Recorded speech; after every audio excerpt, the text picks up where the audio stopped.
Greetings to readers, viewers, and listeners, and welcome to this special live edition on this National Game Show. On this National Game Show Day, to the Autistic SuperBlog's The Hot Take.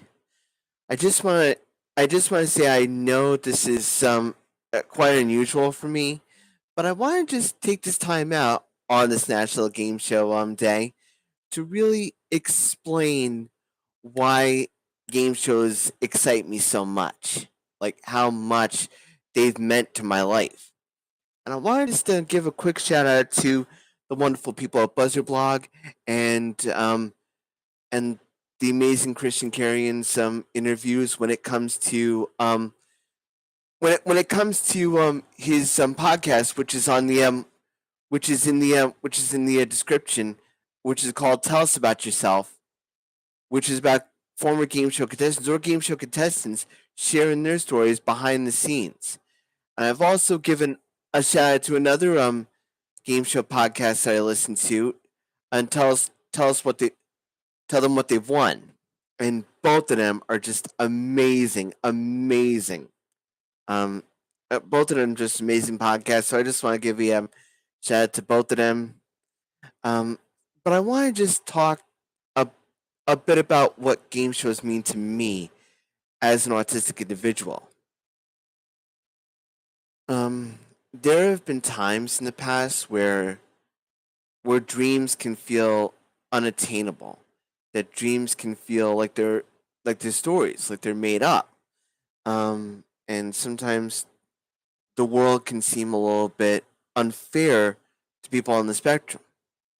Um, it's gotten better, of course, but at the time, of course, this is 1980, so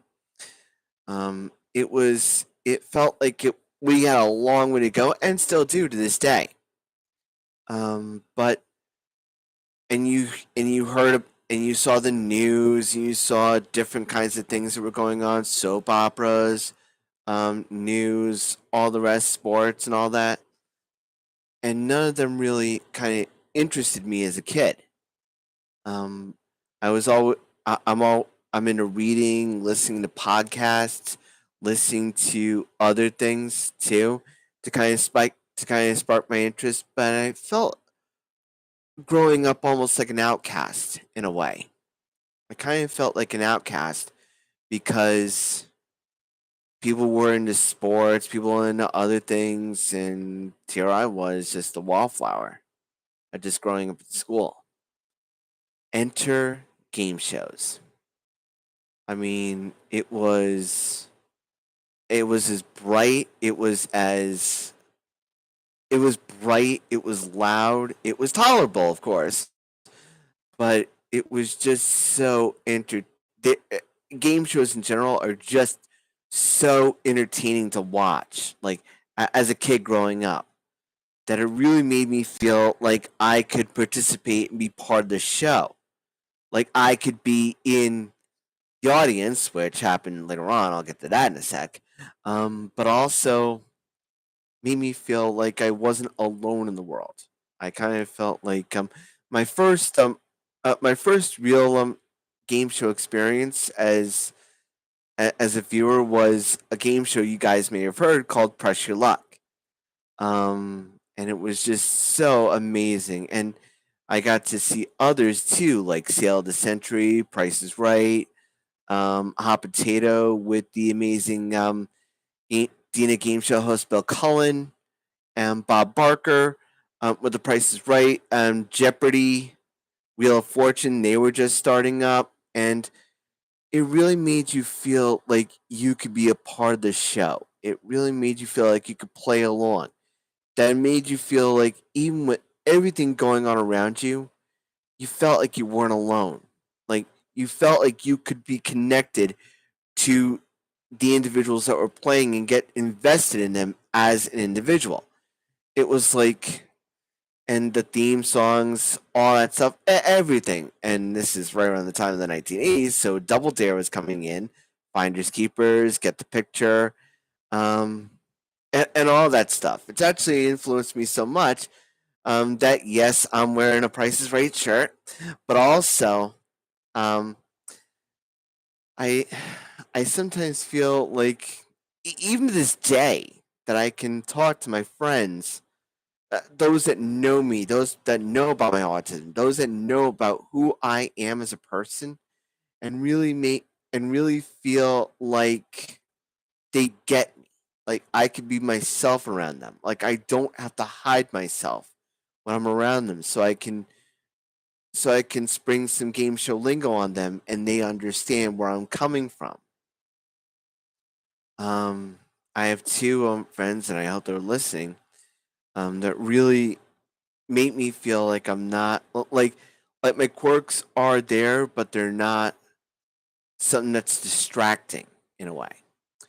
And I just want to say to those two friends, thank you so much for being the two best friends that I know. And I want to let you know that you mean a lot to me. I mean, all you do, dear readers and viewers, but two in particular really mean a lot to me.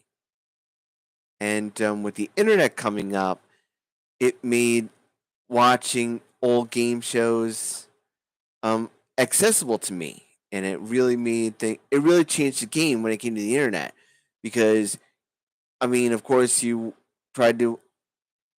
If you were me, you led a double life of this game show guy, but it was also autistic, and it really kind of made you feel like you were leading a double life when you were masking, and you always felt like you had to mask, never realizing that other people around you were feeling the same way too. Um, and so enter into Price is Right's 35th anniversary when Bob Barker announced that he was retiring. These individuals were game show fans like the late Alex Trebek. I mean, people like that I really felt like I connected to. I felt like I could resonate with them and kind of use their skills, their talents to kind of help myself, and that might be part of my mask. Um, but one person in particular who was par excellence above the rest is the wonderful Bob Barker. Um, when my brother found out that Bob Barker was retiring, and I love my brothers, I love my friends and family too.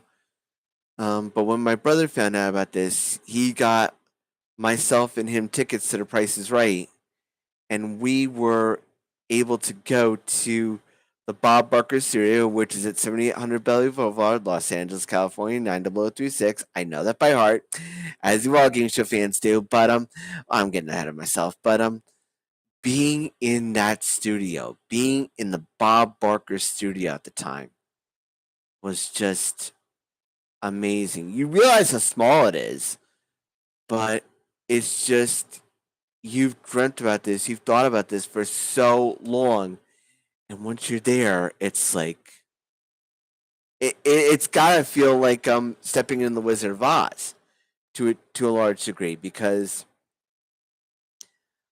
for myself, I wish I had some memorabilia I could bring.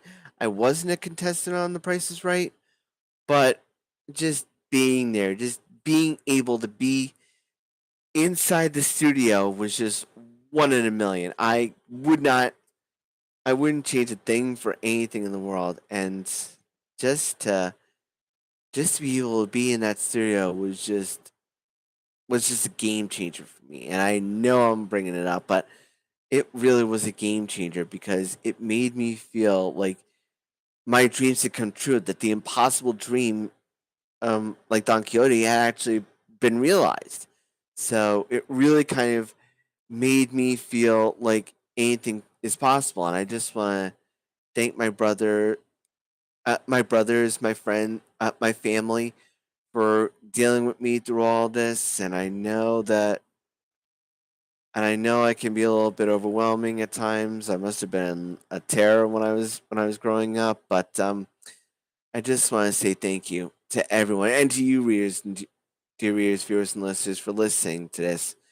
But game shows made me realize that dreams can come true, that things happen for a reason, and that no matter who you are or what your background is, that game shows were able to able to help you connect in a way you couldn't feel before. So I just want to say thank you to everyone out there who's a game show fan, and I want to say that you guys are amazing. Um, all my fellow game show fans, that you guys rock. And I want to just thank my friends and family for being there with me during this whole day. So that's gonna do it for this video. If you like this video, check me out here on YouTube, and you can check me out on my on the autisticsuperblog.wordpress.com. Stay safe, stay strong, and as always, shine on.